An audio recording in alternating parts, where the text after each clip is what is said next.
Тя изглеждала като всяка друга възрастна жена. Пазарувала храна за седмицата. Обаче тя нямала представа, че всяка нейна стъпка вече била част от мрачен план. Зад нея вървял мъж. Спокоен, хладнокръвен, наблюдаващ.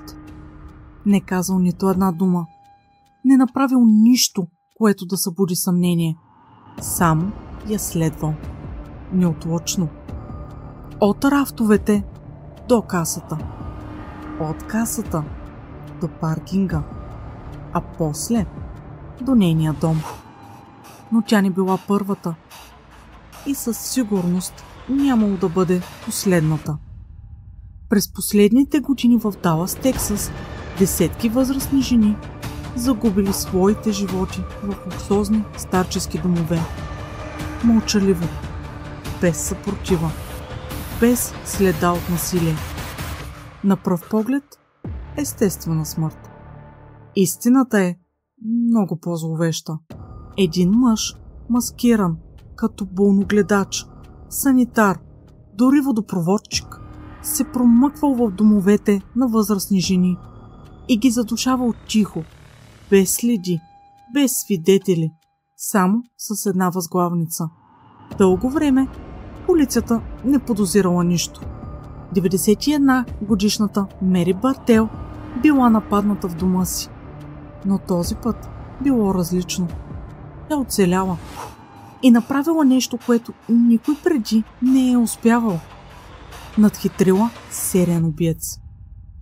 От болничното легло разказала всичко. Чрез нейните думи се разплита една от най-зловещите истории на съвременна Америка. Сериен убиец, десетки тела и години, в които никой не подозирал, че всичко това е било планирано от едно единствено чудовище.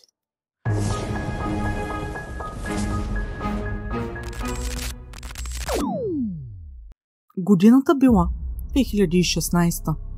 Мери Бартел на 91 години живеела в Далас, Тексас. В последните няколко години тя живеела в луксозния пенсионерски дом Престън Плейс заедно с съпруга си Дон. Пенсионерските общности като Престън Плейс били създадени с цел да осигурят сигурност и комфорт на възрастните хора, предоставяйки им всички удобства, които те можели да имат, съчетавайки ги с усещането за истински дом.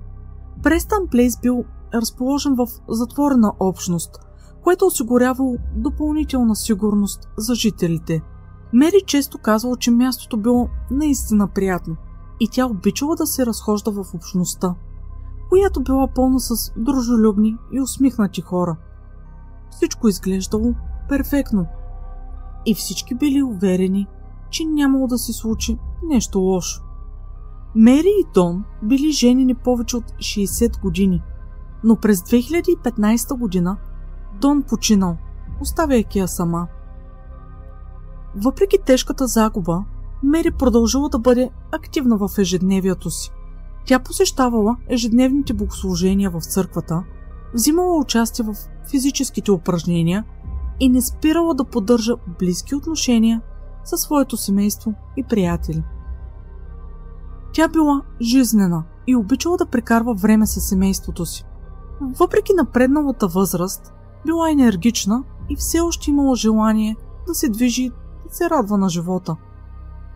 Но на 19 март 2018 година всичко се променило. Този ден започнал както всеки друг. Джаки, една от най-близките приятелки на Мери, трябвало да я вземе за техния обичаен час за физически упражнения. Обаче, когато пристигнала пред вратата на апартамента на Мери, тя забелязала, че вратата била леко открехната. Но все пак влязла.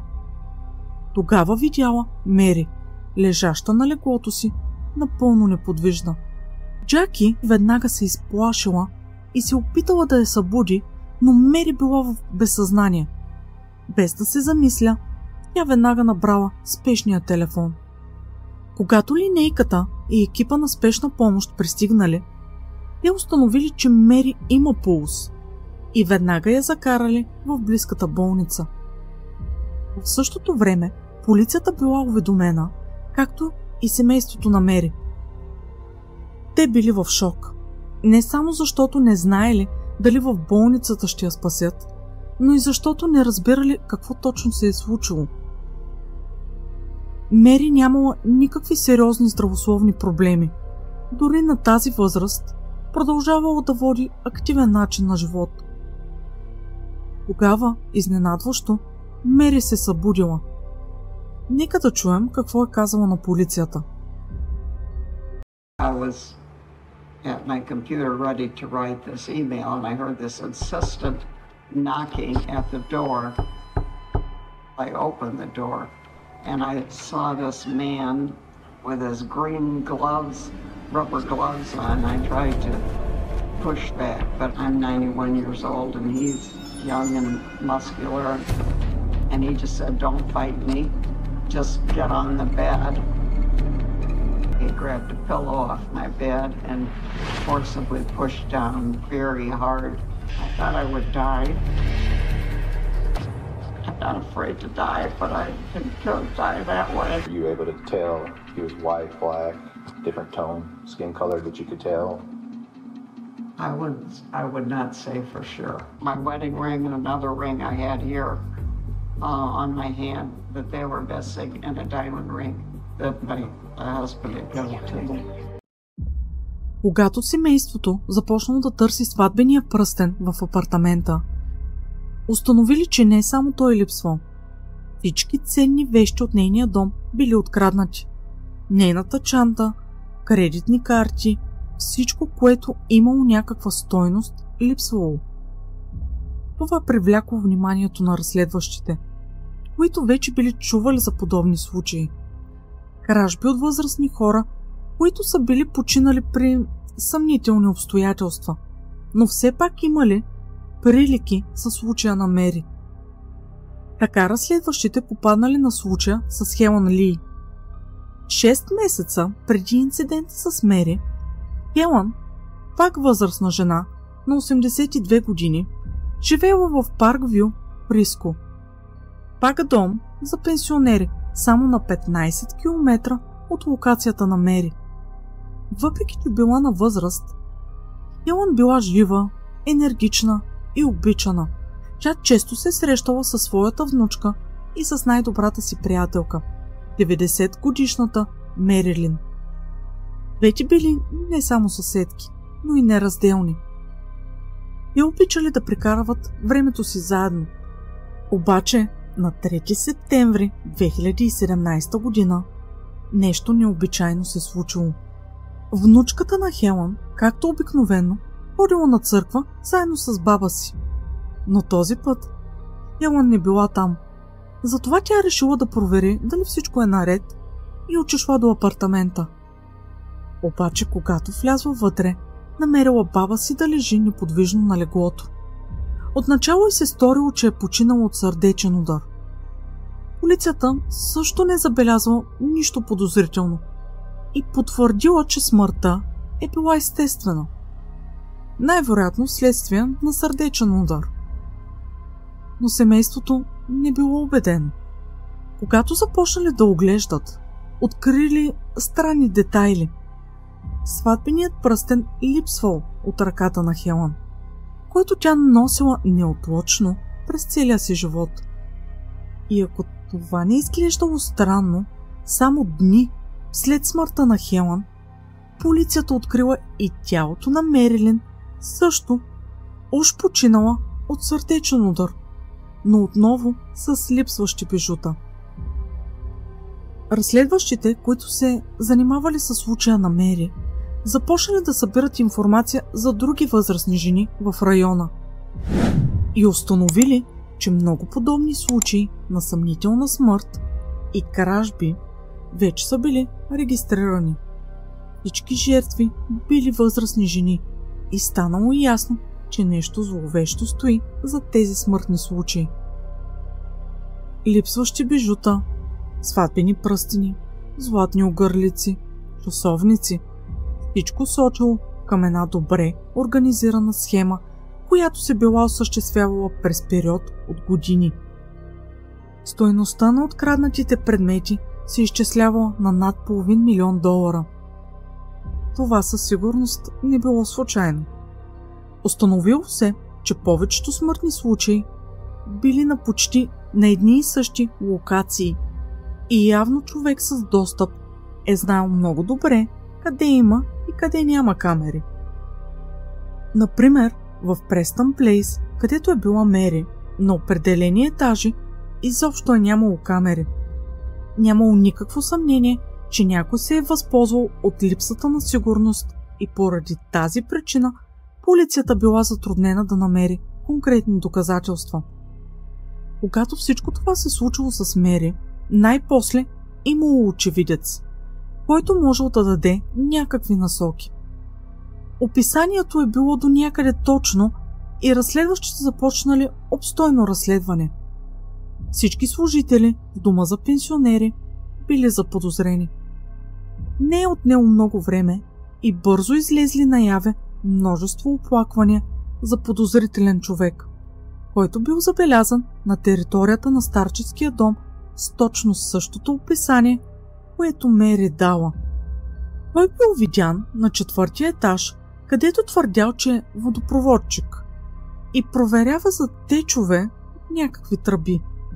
Мъжът бил с височина около 1,80 м, тежал 80 кг, облечен в чист костюм и носещ чанта. На същия ден и по същото време, когато се случило нападението над Мери, полицията получила телефонно обаждане от притеснен жител на комплекса, който забелязал непознат човек, който безцелно обикалял около колата си на паркинга. Полицията бързо проверила регистрационния номер на колата и установила, че тя била регистрирана на Били Чемермир. Кой е той? Имигрант от Кения, който работил в медицинския сектор, но било трудно да се установи точно в каква роля. Представил се уж като болногледач.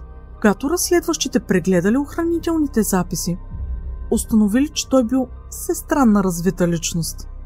Болногледач, водопроводчик или работник по поддръжката. Тоест всичко, което можело да му позволи достъп до тези затворени пенсионерски комплекси. Били използвал униформи от предишни работи, за да влиза лесно в сградите и се възползвал от неохраняеми врати, както по-рано казах. Не на всички етажи имало охранителни камери и така той прониквал незабелязано да краде. Полицията открила още съмнителни подробности. В криминалното му досие били записани обвинения за шофиране в нетрезво състояние, но най-тревожното било, че през 2016 година той е бил арестуван за незаконно проникване в дом за възрастни, като се представил за служител, за да получи достъп.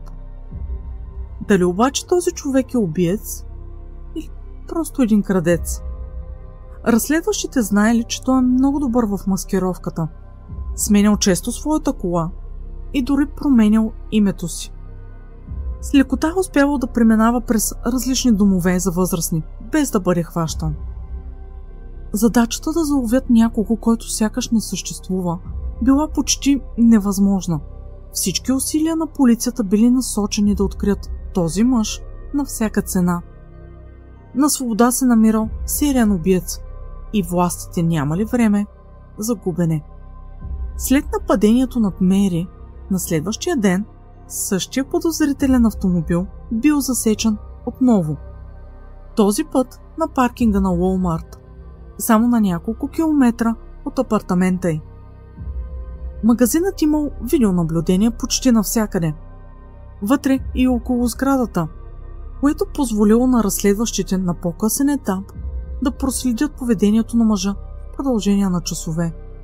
На записите се виждало как Били влязъл в магазина и започнал да следва възрастна жена, облечена в червено. Той не просто оглеждал рафтовете, повтарял нейните стъпки, Следвало е отдалеч, но настойчиво, в продължение на над 20 минути. Камерите го били засекли как я наблюдава, без да се отклонява. След като жената приключила с пазаруването и се отправила към паркинга, той също напуснал Уолмарт. Нейният автомобил напуснал мястото, а подозрителният автомобил го последвал. По-късно, същия ден, полицията била засекла същия автомобил в близост до жилищен комплекс. Според описанието, водачът съвпадал с профила на Били. Патрулни коли го последвали внимателно, докато той спрял до контейнер за отпадъци, слязал от колата и изхвърлил нещо вътре. Част от екипа продължил да го следи, докато другите проверили съдържанието на контейнера. Открили червена кутия за бижута. Вътре му останали някакви дреболии, но най-важното откритие било, че от вътрешната страна имало име и документ с името Лу Ти Харис. Проверка в базата данни показва, че това била 81 годишна жена, която живеела на по-малко от 3 км разстояние. Полицията действала незабавно. Изпратили екип за проверка на адреса. Съседите казали, че наскоро я били видели, но когато служителите на реда влезли в жилището, ги очаквала трагична гледка. Тялото на възрастна жена, отговарящо на описанието на Лу Ти Харис. В началото апартамента не показвал следи от взлом. Нямало счупени врати, нито разбити прозорци. На пръв поглед нищо съмнително. Но след откриването на нейната кутия за бижута в контейнера, разследването взело нов обрат. Полицията вече не търсила просто улики, търсила сериен убиец. Всички следи водили към един и същи човек – Били Чемермир. Полицаите, които вече били по петите му, действали незабавно. Той бил задържан пред жилищния си комплекс в Далас. Арестът минал без съпротива. Всичко, което разследващите били открили до момента, сочило само в една посока, че Били бил техния човек. След ареста, Били Чемермир бил отведен в полицейското управление и веднага настанен в стая за разпити. При сблъсъка с доказателствата, той се опитал да се представи като невинен и объркан. Отречал обвиненията и запазил спокойствие.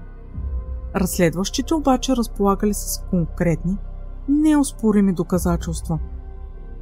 При обиск на жилището му в Далас били открити множество мобилни телефони, чифт ръкавици и дори паспорт с фалшиво име. В апартамента и автомобила му били намерени различни бижута, свързани с предишни жертви. Следователите вече разглеждали възможността той да е замесен в повече от едно подозрително убийство. За да стигнат до още доказателства, те започнали да обикалят местни заложни къщи и магазини за бижута с снимка на Били. Целта била ясна. Някой да го разпознае и да си потвърди, че е продал откраднатите вещи. Имало е положителен резултат, защото един собственик на магазин за бижута го разпознал моментално. Според него, Били често пазарувал и продавал при тях. Дори имал записи от охранителните камери. Той бил усмихнат, дружелюбен, представил се като легален търговец на бижута. Казвал, че това е професията му. През различни заложни къщи, магазини за бижута и дори онлайн платформи като eBay, той бил натрупал над $100 000 от продажба на бижута. Според полицията, реалната сума вероятно била много по-голяма.